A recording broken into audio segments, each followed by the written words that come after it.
Hello everyone, this is part 8 of What If Naruto Was the Perfect Shinobi, and I hope you guys enjoy this video and to like, to subscribe, to share, and check out the playlist, to see more comment down below. Now let's start the intro. They call me a god. They call me a god. They call me a god. Join my membership, the perks are great. It's in the description. Be sure to like and subscribe, it gives me more motivation. Enjoy. 1 week passed, and the time had come to hold the exhibition. Naruto decided to go alone to the scheduled training ground an hour or so early and get in some actual practice time, having nothing better to do with his morning. This time he was decked out in his complete battle gear, including the weighted coat and cleaver. This particular practice site had a small lake in the center, as well as several rocky knolls and a small wood rimming an edge. The place seemed to be landscaped to simulate various terrain types in one single central area. Nothing natural or realistic by any stretch, but the grounds did permit visitors to train in several elemental technique releases in a convenient location. Naruto walked atop the still lake water until he reached the center and unclasped his Zanbatsu. The demon carrier hated physical training and always tended to cram as much into as little time as he could, so that he could get onto studying and mastering techniques and doing exercises that he liked. Here he was both working with his chakra control through standing on the water and enhancing his body's strength and deepening his tenketsu by working through basic kata with his Sebursum cleaver and channeling chakra into his hands to make wielding the steel blade easier. Once in a rhythm, he started walking and then later hopping around while doing his routine, increasing the precision needed in his chakra control. Look, Guy-sensei, Uzumaki Naruto-kun's youth is burning strong this morning as well. The loud booming voice threw the spiky blonde's concentration, causing him to release all the chakra he had been storing in his blade while swinging it down through the water. Naruto sank about an inch into the lake as well, but quickly regained his bearings and redistributed his chakra, 2 legs and a hand resting upon the rippling waters. He almost lost control over the Zanbatsu as well, but managed to regain his hold over the blade thanks to its long handle. This was all instinct, as the demon vessel's attention was on the blade chakra he had expelled underwater. The unchained energy streaked through the lake, parting the liquid plain as it traveled in a straight beeline towards the bank and exploded, creating a sizable crater and showering the immediate area in mud and dirt. The spiky blonde shinobi blinked in wonderment. Quite interesting, a subterranean chakra missile expelled through the blade. I'll need to examine this again on land. Naruto concentrated chakra into his legs and sprang into the air, landing on the grass several meters beyond the disturbed lakeside. He turned to the newly arrived Team 6 as he attempted to replicate the swing pattern he had used on accident when Mato Guy's loud apprentice startled him. The spiky blonde wasn't sure whether to be pissed at having been caught unawares or content that he had been able to react and compensate as speedily as he had. He was somewhat surprised that the strange Gaki even knew who he was. The demon carrier had never exchanged so much as a glance with the other youth. Ohio, Uzumaki-kun. We didn't mean to disturb your practice. Please excuse us. Tenten was polite all the time, it seemed. The weapons user was approaching with her squad and had that same small pink tinge on her cheeks. A curious phenomenon, indeed. He supposed that he too would be embarrassed to have 2 ridiculous bozos like Guy and his clone as teammates. Tenten and Naruto had met to have that sparring session 2 days prior, and she had been the one to teach him the basic sword exercises that he had been doing moments ago. The spiky blonde hoped to make such sessions into a habit, as he had managed to assimilate a lot in those couple hours. Tenten's spandex-clad sensei and teammate both wore identical grins. With them was a long-haired Hyuga boy who the demon carrier vaguely recalled as being the previous year's top student at the Genin Academy, walking behind them with a cold expression. Naruto decided to set aside her concerns, though he was a bit quizzical as to why in the hell her team was even there. Don't worry about it. The interruption might have helped me invent a new technique. Naruto glanced about, seeking a suitable target. He might have lounged around and chatted with his new acquaintance and sparring partner in another situation, but a rather childish obsession with his accidental new SK was dominating his current attentions. The demon vessel glimpsed a tall pine in the near distance and nodded his approval, not even allocating a single moment to greet Mato Guy or his students. He concentrated his chakra through his arms and into the blade again and cleaved into the earth, releasing the stored potential in the same method that he had on the lake. Seikbi, Kutetsu no Mononoke. Screaming Steel Spectre, a suitable name, though perhaps a little long-winded. Naruto used minimal chakra in creating the attack and the missile detonated well prior to reaching its intended destination, leaving a small crack along its straight path and a much more minuscule crater than the larger shockwave had produced at the lakeside. That led him to make the tentative conclusion that the travel distance and explosive potential was proportional to the chakra used. That made sense enough. Uzumaki-kun, maybe you ought to conserve your chakra until the match. So Team Guy knew about the exhibition. Naruto supposed that they had come to watch. Despite what she was saying, he knew that the weapons mistress in training had a keen interest in what he was doing. At least to the extent that she was shadowing him when she was supposed to be with her teammates. There's no need to bother. My energy levels won't matter. Better step aside, Tenten. Tenten shook her head and muttered something about boys under her breath as she moved well clear.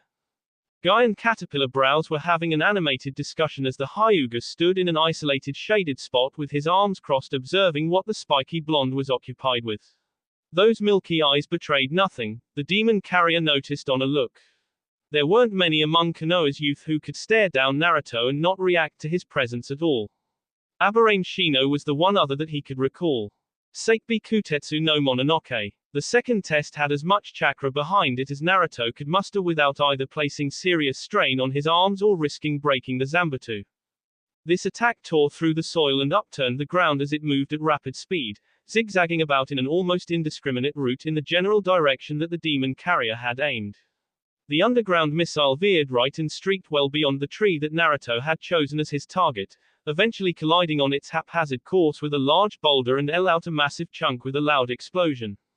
Somehow I don't think that was quite what you were aiming to do. The spiky blonde was too enthralled to hear her, and his mumbled response was more a personal observation than a retort. Mastering new techniques was his one genuine passion in his civilian existence, as he called those times when not training with his instructors or out on missions with some marginal disdain. Not quite. When I don't use enough chakra the attack has no range or power, but when I use too much it becomes wild and inaccurate. Either version will make the technique worthless. I'll need to hammer out some workable compromise between the two. But right now we have other business to attend to, so do please stop making a mess. The demon container shouldered his Zanbatsu when he heard his team's instructor arriving and gave a bored shrug. Team 8's other two members weren't with her. Such remarkable cohesion they showed. The Mutt and Yamanaka did appear moments later however, right at the designated time. Team 7 was nowhere to be seen. Gomen, Kurenai-san. Wasn't thinking about time. The other team's not here, though. Naruto walked at a deliberate pace over to where the crimson-eyed Kunoiki stood and waited there, as did his arriving teammates. Tenten went back to her team as well. This little practice didn't mean much to him, so he couldn't have cared less whether or not Hataki's squad showed at all. Kurenai crossed her arms with a scowl. HMPH, I'm sure Kakashi ran across a black cat and had to take a detour or something. Naruto seed an eyebrow, not quite comprehending the meaning behind the woman's remark due to his never having been exposed to Sharingan Kakashi's quirks. The Jinchuriki nodded over to Ino, who was looking at the huge cleaver on his shoulder with some apprehensiveness. She had told him during their last team matting that she had placed no particular credence in the rumors that had been spreading throughout the village about him, but seeing the terrible weapon that he now carried might have led her to believe that there was something to them. The demon vessel didn't care. Ino could believe whatever she liked. Kiba meanwhile was giving some instructions to Akamaru, making his own last-minute preparations. Almost an hour passed in relative peace and Team 7 had still not arrived. Do not despair. Eternal rival Kakashi is late once again, but he shall make it here soon. Guy attempted to alleviate the rising tension in the air with some idiotic thumbs-up pose. Naruto crossed his arms and stared at the man as though the spandex-wearing martial arts master were deranged, which he might well have been. Not that the blonde epitomized the sane mind either. Kurenai sent Guy a gentle smile that tried to hide her own ambiguities regarding the man. Thanks, Guy. That was quite enlightening. Kiba leaned over and whispered into Naruto's ear a bit louder than needed. More like retarded. Man, what a nutcase. The demon container smirked as his gaze roved over the tight green get-up that the man wore. I cannot quite disagree. Sorry we're late. An old lady needed assistance crossing the street. Naruto wrinkled his nose in irritation. That was the single worst excuse he had ever heard. Though the Jinchuriki quite well knew Hatake Kakashi via reputation, he had never met the man and he wasn't getting a good impression now. Sakura and Sasuke were both with him. The girl looked somewhat intimidated while Sasuke seemed more anal retentive than the demon vessel had ever seen him as he at once locked stares with the blonde and tried his damnedest to glare a clean hole through the taller Genin's head. Also with them was Aburame Shino. Naruto wasn't aware that the insect user had been relocated onto Team 7, having taken no pains to keep tabs on his one-time classmates. The stoic kid's presence would make this encounter a little more interesting, he hoped. Kakashi-kun, eternal rival. We have come to watch these teams compete. The masked silver-haired shinobi kept his attention concentrated on the book he was holding. Naruto was aware that Kakashi possessed a Sharingan that was covered at present with his Hitai 8, though he didn't know or care where and how the man had obtained the Uchiha bloodline limit. The copy nin glanced at his exuberant rival, with a single bored nod and blinked. Oh, wasn't listening. Naruto shook his head as Guy went into an overacted lamentation at this dismissal. Meanwhile his apprentice was sending a ridiculous lovesick glance towards Haruno Sakura. How anybody would ever have a crush on her was something the demon carrier would never be able to understand. Let's get this started, Kakashi. We've already wasted enough time on your account. The Jinchuriki was almost surprised at Kurenai's snappish tone. Anger wasn't in her usual nature, though he did know that she could come down with a vengeance when roused. The incident at the restaurant had accentuated that point in the proverbial bold. He trailed her red gaze and noticed that her eyes were narrowed at the open book in Kakashi's hand. What he saw there explained things. Naruto had heard about the notorious Ika Ika series that the Gama Sennin Jiraiya penned, though he'd sooner be impaled than read such lographic sludge. The Sandaime had several volumes in his personal collection. Kurenai despised perverted men, and Tenten also seemed rather disgusted upon seeing Kakashi's notorious book. Ino didn't appear to give a damn. Kakashi grinned at the incensed woman through his mask and responded with a drawl. Whatever you want, Kurenai-san. Guy, I'll ask you to call the match since you're here. Guy nodded and bared his impossibly white teeth in a cheesy smile as he strode a good distance into the training area. Both teams trailed behind in their individual groups, Sakura conquering her reluctance and showing a determined appearance. The spiky blonde glanced in her direction and set his lips in a vicious smile, sneering in his mind when the young Kunoichi gulped in terror and broke eye contact.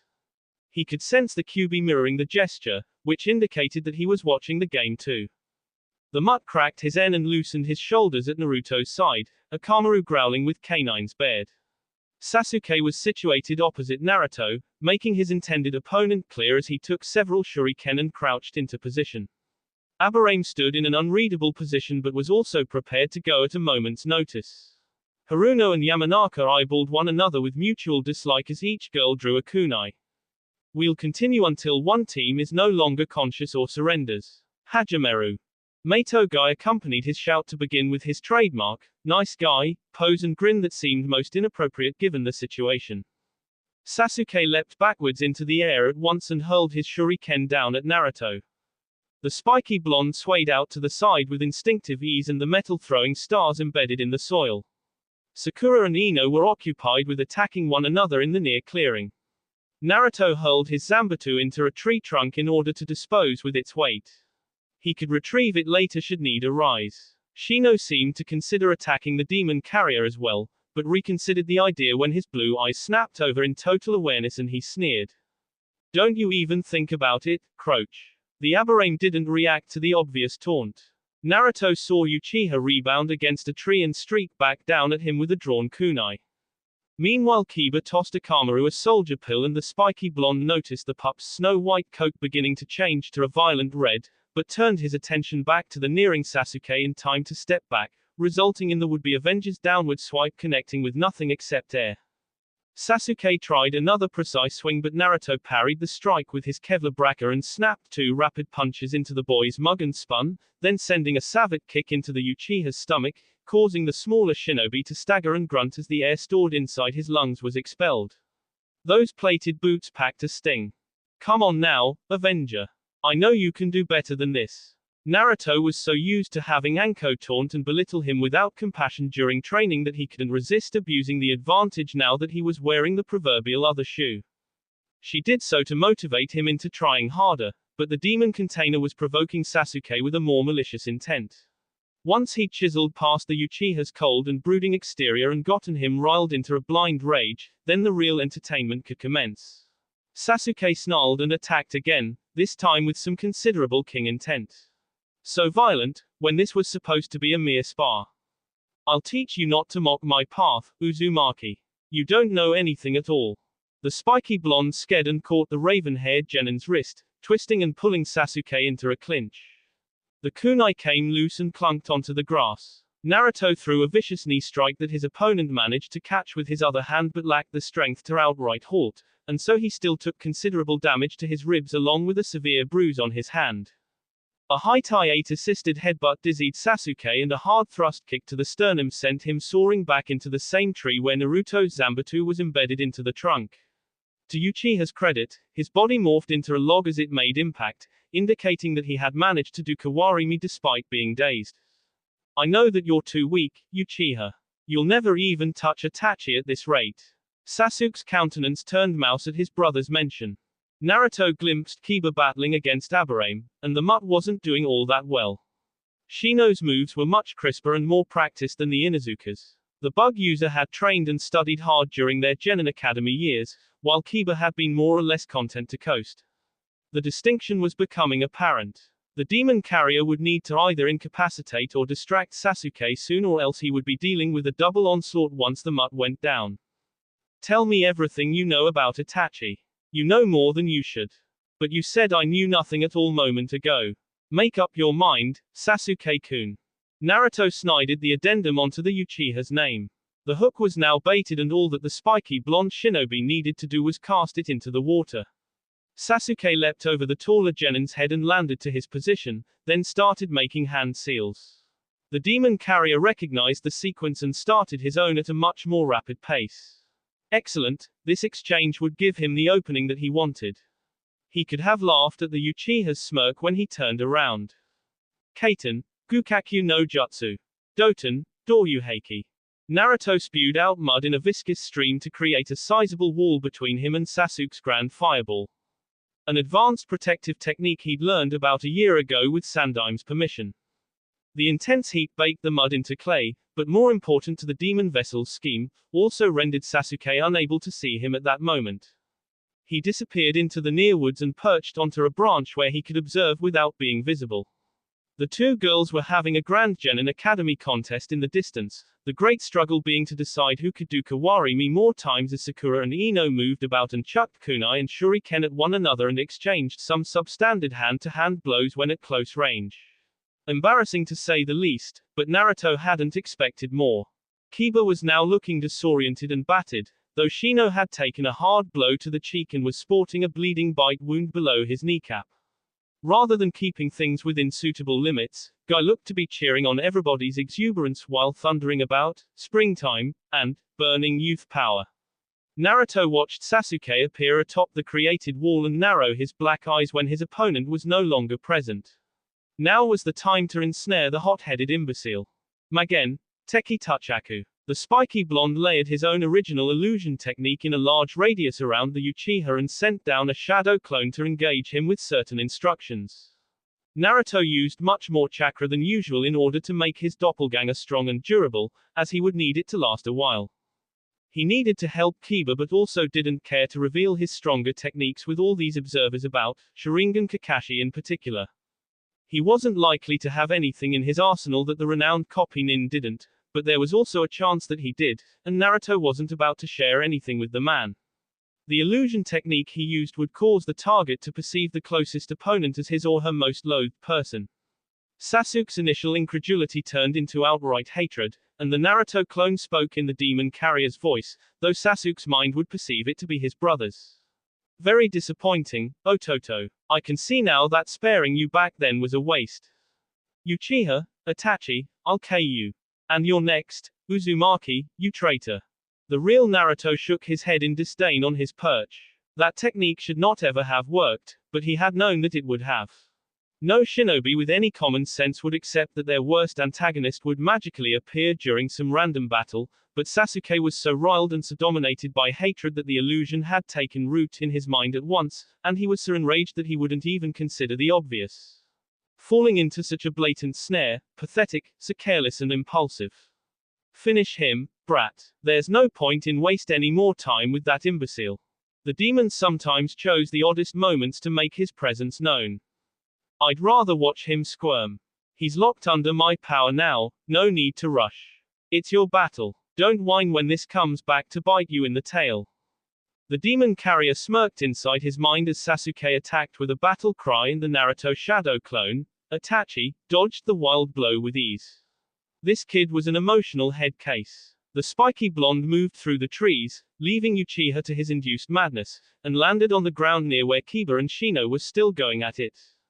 Gatsuga. Kiba and Akamaru both spun at a vicious speed like living drills at Shino, who had been sidetracked a moment with Naruto's arrival.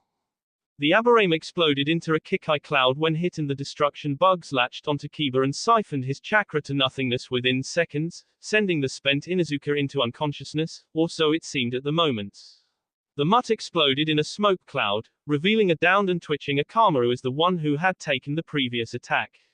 Juujin Bunshin. The Akamaru still standing likewise exploded in smoke to expose the real Kiba, and he wasn't happy. Akamaru, I'm gonna pay you back in spades, bug boy. Shikyaku no Jutsu. Kiba's hands extended into claws as he dropped down onto his arms and legs like a beast. He inclined his head to stare at the demon carrier, and turned his attention back to the genin who had harmed his canine companion. Keep your cool, mutt. I'll give you a hand, so don't do anything stupid. Shino reappeared behind Naruto and pushed his shades up onto his nose. Kiba growled and rushed at him, but a claw swipe revealed this Aburame to be another insect clone. The Inuzuka was able to change directions and retreat at a high speed and thus avoid being caught as Akamaru had moments ago. Perhaps you should keep your attention on Uchiha. A mere clone will not stop him. Another Aburame Shino was standing on a limb on the same tree that Naruto had last occupied prior to leaping down. Sasuke would remain indisposed as long as the spiky blonde wanted. His mind was too clouded to escape the illusion. You'd be surprised. Worry about your own skin. Kaiten, Hatama. Fireball soared towards the insect user as the demon carrier spammed his most basic Kaiten technique 3 times in succession and made him abandon his elevated position using the body flicker technique. Naruto also moved to the lakeside, noticing Shino's bugs swarming into the area where he'd been standing. Kiba was circling around behind the Aburame at a high speed. Sakura and Ino landed near their position as well. Both girls were bruised and SCRD and winded, though Yamanaka seemed to be winning their little battle overall. Naruto would now be the one to end it, though. The spiky blonde demon vessel chose to seize the opening that their arrival created. Senejashu. Naruto's arm extended towards Shino as his shadow snakes emerged through his wrist. The Aburame rolled aside to avoid them, but he wasn't the intended target. The demon container moved his wrist in another direction, and the snakes instead coiled around Haruno, binding her arms and waist and T. The spiky blonde sneered as Sakura paled as white as a ghost. Hope you like the ride, cotton candy. Naruto manipulated his snake hand to use Haruno's body like a battering ram, sending her crashing into Shino as the bug user ended his role. The two Team 7 members butted heads with Sakura moving at high velocity, staggering both and shattering the Aburame's trademark black shades. The spiky blonde heaved Haruno into the air until the shadow snakes had extended to their maximum length and then yanked back, bringing her plummeting down ruthlessly into the ground. She was knocked unconscious on the spot and the demon carrier used her limp husk to bludgeon Shino back again and then gave her a casual toss into the bushes. Guy went in and extricated her, taking her in his arms back over to where her sensei and the other observers were standing in the distance. Hey, big forehead girl was supposed to be mine. I could have beaten her without help. Naruto glanced over at the Great Avenger as he dueled to the death with a damned clone. The battle was quite close, as both were moving at about the same pace. He was glad that he had made the thing as durable as he had. Otherwise it would have taken a hard enough hit and been dissipated or exhausted its chakra. Even now he could see Sasuke's reaction speed and precision increasing with each successive exchange. The demon vessel decided that the time had come to eliminate Shino, since Uchiha would soon break his snare. Seeing the mutt approaching in the Croacher's blind spot, he turned back to the scowling Yamanaka with a raised eyebrow. But that huge noggin makes an ideal ram. Teamwork and all that. It's not like I wanted to make you look bad, Ino. As though beating Haruno Sakura was some great honor that he would even bother trying to steal, Naruto almost snorted. Yamanaka gave him a strange look and then burst into a sudden beaming smile. The demon carrier would have questioned her, but wasn't given the chance due to the bestial Kiba barreling into the still dazed Shino's back with a canine tackle and sending the Aberrame right into him. The spiky blonde caught the other and prepared to knock him out with one last stroke. But in an instant, Shino's glazed hazel eyes hardened and he stared without expression into Naruto's blue as he gripped down in a Kevlar-plated wrist. The demon carrier tensed as pain and weakness registered all over his arms and back and spread to blanket him. Kikai bugs streamed out by the hundreds through Shino's skin pores and those released earlier in the match mounted onto him in a swarm. The spiky blonde then comprehended that the Aberrame had been playing possum and that he'd been suckered. His tenketsu were being depleted too quick. I can't believe he managed to trick me. I can't even move a muscle. Fight back, you worthless swine. I will not watch my avatar lose to this weakling. The Kyuubi's roaring demands snapped Naruto back into reason. With an enraged howl he wrapped his loose arm around the Aberrame's chest and brought his hands together to make seals. This had worked once on Anko, and it would beat this Gaki as well. He lowered his head until it was close to Shino's and whispered on wobbly legs. Well played, Aberrame. But this won't be enough. Reiten, Saiteki na Karada. Shino didn't react until the voltage stuck him. Naruto's entire body turned into a biological bug zapper as intense static current poured out through every pore in his skin. The potential was augmented even more due to the steel in the demon carrier's weighted coat and swords conducting the voltage. The Kikai bugs dropped like the proverbial insects as they twitched and many perished. The Aberrame likewise shuddered and convulsed in Naruto's iron grip, hissing in agony as the current surged through him. Naruto cancelled his attack when Shino started losing consciousness, slamming the shaking Aberrame to the earth with all his considerable strength to put him down and out. Naruto, I thought you were a goner there.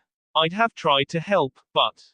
The demon container took a somber moment to ponder whether or not Shino would have gone all the way and sucked his inner chakra reservoir clean. He doubted so, since total chakra exhaustion could be lethal. He decided that it couldn't have happened. The Kyuubi would never have allowed it and would have gotten involved, and then he'd have had to deal with the consequences that came with King another genin during a sparring match. Not even the Hokage would have been able to save his ass then. Kiba had cancelled his bestial technique and was standing upright once more. There's nothing you could have done. His Kikai bugs would have eaten you alive too. Kiba reached behind his head and scratched his N with a sheepish expression. Yeah, maybe you're right, but still. I should have tried something, you know. Naruto was a little breathless due to the shock, but otherwise unharmed. He had dealt with worse chakra exhaustion during the battle against Zabuza and Haku, as well as when summoning Manda both times. The demon carrier halted Guy with an outstretched palm when he returned to take Shino away, reaching into his coat and withdrawing the black designer shades that he had stolen months ago when he had ked the Mitani overlord's nephew in Sakai. The spiky blonde put the expensive glasses over the unconscious Aberrame's eyes, replacing the ones he had broken. The insect user had earned his respect. Mato Guy gave an approving nod and then carried Shino out. Forget it, Kiba. We've got this in the bag now. All we have to do is take out Sasuke. The Inuzuka beat on his chest like a Neanderthal with his usual boisterous arrogance. And we've got him outnumbered 3-1. This'll be a cinch. Sasuke was still battling with his all against the Naruto doppelganger in the near distance. The clone wasn't designed to boast the same SKS as the original and was now backpedaling, doing all that it could to stave the Uchiha's relentless advance.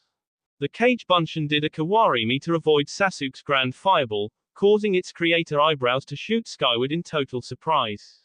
Naruto had never known that shadow clones could even mold chakra, much less the techniques. He took a moment to berate his mind over having not even considered such a crucial detail, but then basked in the obvious conclusion that the observation added whole new dimensions to his abilities. We could crush him with a combined assault, but let's try something more intricate. Don't overdo it, Naruto-senpai. Shino looked like he got you good back there. The spiky blonde let out an annoyed sigh at being addressed with the TLE. Naruto will do. I'm your teammate, not your superior, now listen, you two. Naruto Takeo made his working debut as he pulled his teammates in and gave them their individual instructions. He could move in alone and crush Sasuke with ease, but decided instead to make this into a team action. He had nothing to prove in this charade, and the other two both playing a large role in besting the village's most touted rookie would mean a nice boost to the squad's overall morale.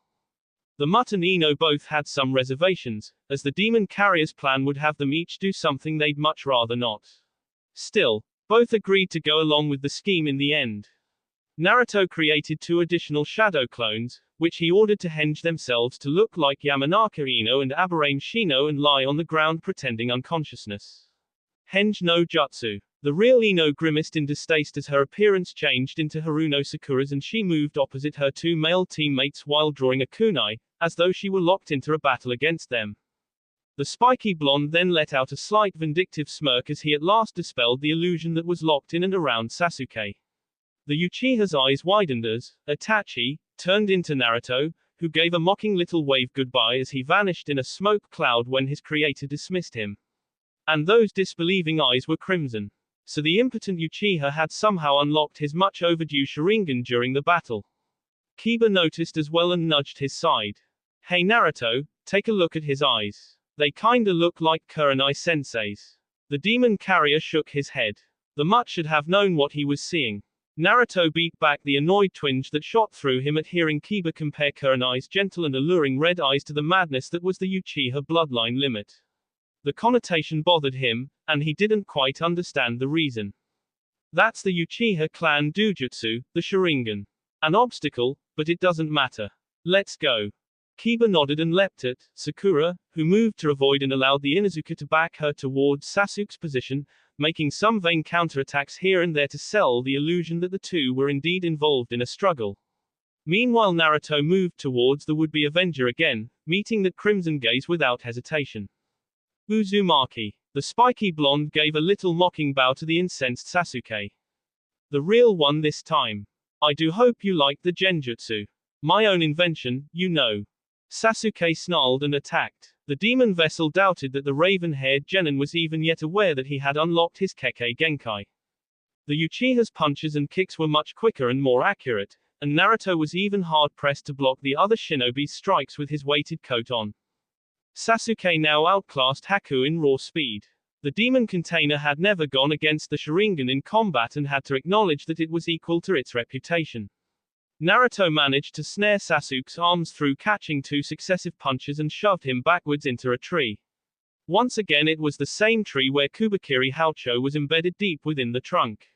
Sakura landed on her rear near her teammate, wiping her mouth with her hand.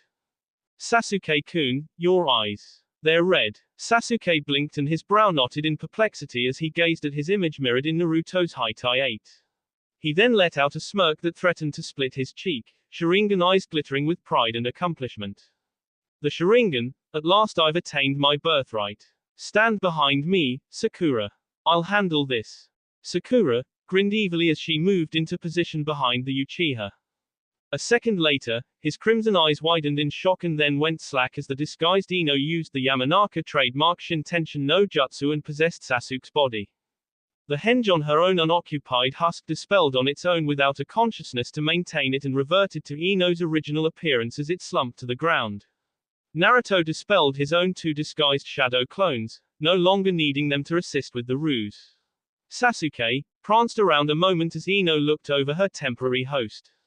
Yeah, even being in a guy's body is more attractive than looking like forehead girl. Naruto couldn't help letting out a small chuckle. They're both equally repulsive to me. Ino mocked being hurt inside Sasuke's body and then let out a silly smile that looked so very wrong on the terminally angsty Avenger.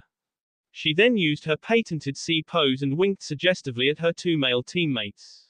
Yamanaka was thoroughly enjoying this. Naruto almost couldn't believe that she was treating her beloved crush with such gross irreverence. Ah, come on over here and I'll give you a big kiss, Naruto-kun. You too, Kiba-kun. Kiba scowled in disgust, while Naruto tried to keep a neutral expression. You're starting to creep me out now, Ino. Let's get this over with, please. Ino sighed as she walked Sasuke's body over against the tree trunk and put his hands against his sides, taking a moment to move the Uchiha's right to grope across his own sea. The demon carrier wanted to gag as he held his vision away. The perky Yamanaka made in contentment and then suddenly shrieked in horror, the noise being rather ridiculous considering that it was Sasuke's voice being used. Sasuke-kun, he's so tiny down here. This is terrible, all my romantic dreams are ruined. Let's keep our minds on the business at hand, please. We didn't need to hear that, Ino. Ino raised Sasuke's black eyebrows and moved the hand back again. Naruto noticed his mistake. Not that hand, Ino. Stop screwing around. Sasuke's lip poked out in a pout. The mutt was rolling on the ground and beating the grass with his hands while howling in riotous mirth at hearing about the Uchiha's substandard male development.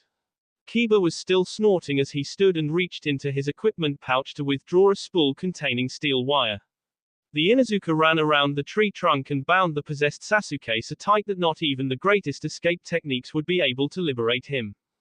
That's right, tie me up tight and ravish me like a slut, boys. I didn't know you could talk so dirty, Yamanaka. Sasuke's eyes went blank again and Ino returned to her own body. Once the Uchiha regained control over his senses, he turned apoplectic with rage, hands clawed and red eyes glaring as he sputtered in indignation.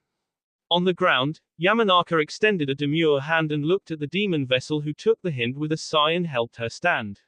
She coyly attached to his arm and leaned her head onto the spiky blonde's muscled bicep while Kiba stalked around the livid Sasuke with a smirk and admired his handiwork. Sure I can, when something gets me in the mood. I'm not a prude like Sakura. The mutt came back over, wiping his hands. Naruto chose not to even respond to Ino's statement. Too troublesome. As much as the demon container didn't like Nara Shikamaru, the lazy boy's catchphrase carried its weight. Well, that's our victory. Prissy boy over there ain't going anywhere soon. Naruto sneered and walked over to Sasuke, who glared up at him but said nothing due to his compromised position. The demon carrier snickered and went around to his Zanbatsu. The spiky blonde kicked the blade almost clean through the trunk and then pulled it out. I'll bet you can guess what I'm about to do next, Sasuke-chan. Naruto then punched the trunk with all his strength, completing the split that the cleaver had started, and watched as the whole tree went down with Sasuke still tied to the center. The would-be Avenger ended up pinned by its weight and mired in a large mud puddle, seething as an unconcerned Team Kurenai departed and walked towards their sensei and the other spectators. Not even Ino cared about the raven-haired Genin's plight. And the winners are Team Kurenai. Guys shouting, nice guy, pose were not needed at all. Naruto looked over Ino's shoulder at the mutt and smirked. Kiba whistled to Akamaru, who had regained consciousness in the meantime. The little white dog yipped and bolted over to its master, who placed the pup in its usual position atop the Inuzuka's head. So, about that, big kiss, Ino. I'm assuming the proposition still stands. Yamanaka was shocked to hear the serious Naruto mention that and blushed crimson. Well, I'm not that kinda girl, but I guess I can make an exception in your case. She closed her eyes and puckered her glossy pink lips, craning her lithe end upwards in anticipation. Kiba took the hint and landed a big wet one on their teammate, who reached up and threaded a hand through his hair and then realized who it was. Ino's blue eyes shot open and she wrenched away as though the Inuzuka was some rabid animal, which Naruto estimated might be true. All that nastiness while possessing Sasuke. Payback was AB as the saying went, except Kiba was a male dog. The mutt howled and strutted away like a rooster. Yamanaka glared at her taller teammate and then gave a coquettish smile. You got me, Naruto-kun. But now you have to kiss me too. I'm not letting these pristine lips anywhere near where that mongrel slobbered. Yamanaka pouted as the team reached the destination. Naruto noticed the Hyuga genius on Guy's team giving him a deep appraising look as Tenten beamed at the victorious squad leader. Caterpillar Brows was preoccupied with tending to the still recovering Haruno and declaiming that he would avenge her honor to anybody who would listen. Kakashi seemed rather put out, but nodded to the spiky blonde in acknowledgement. Well then, it would seem you are as scared as the rumors state, Uzumaki-kun. The credit isn't mine alone, Hitaki-san. We did this together. The copy nin said no more as he went to extricate Sasuke, leaving his 2 other wounded charges behind. Their lives were in no danger, but the gesture still made the man's priorities regarding his squad obvious. Naruto then concluded that he didn't like Hatake Kakashi in the slightest, the condescending prick. Kurenai-chan, your team's burning youth has bedazzled me with its intensity. The illusion mistress ignored the returning guy as she smiled at her 3 genin. Those kind red eyes were nothing like Uchiha Sasuke's malevolent dojutsu. This alone seemed like reward enough to the tall blonde genin. Making her proud stirred something within him and he didn't understand what. Well done, team. Let's go and have lunch and then we'll go to the onsen to celebrate. A new arrival disrupted those plans, however. Sorry, but I'm going to have to ask you to postpone that arrangement. Naruto glanced over to where Sandaime was approaching in the distance, along with Anko-sensei. He hadn't seen the latter since his encounter with the Akatsuki and Sakai. The blonde smiled at his snake-like teacher, whose lips quirked up at the ends as well. Sarutobi was leaning against his walking stick, betraying his advancing age in a manner that was seldom apparent to the demon carrier during his routine visits to the Hokage's business quarters. Kurenai didn't seem to like the new circumstances but didn't dare voice a complaint with such a crowd gathered. Hokage-sama. The old man smiled as he stopped. Kurenai bowed in acquiescence to Konoha's sage and shinobi leader. Naruto gave a small reverent bow as well, and his genin teammates both repeated his example. I'm going to have to ask to borrow Naruto. I need to discuss some details concerning his last mission. Hi, Hokage-sama. As you command. There was nothing else to be said. The demon vessel would have liked to have spent some more time with his teammates and with Kurenai as well, but the Hokage's will was paramount. He started towards his cage and his sensei without being excused. Whatever Sandaime needed was obviously very important, seeing as the old man came in person to retrieve the blonde. Even so, Naruto was happy with the morning's events. His team had gelled into something real, an actual unit rather than 3 kids under a more experienced nin's command. Sometimes it took a battle to make such things happen. Things were actually looking up, and the demon carrier began to believe that it was possible that he might sometime attain real happiness in the hitherto accursed village known as Konohagakure no Sato. That will be all for this video. Be sure to like, subscribe, share, and comment down below for more videos. Goodbye.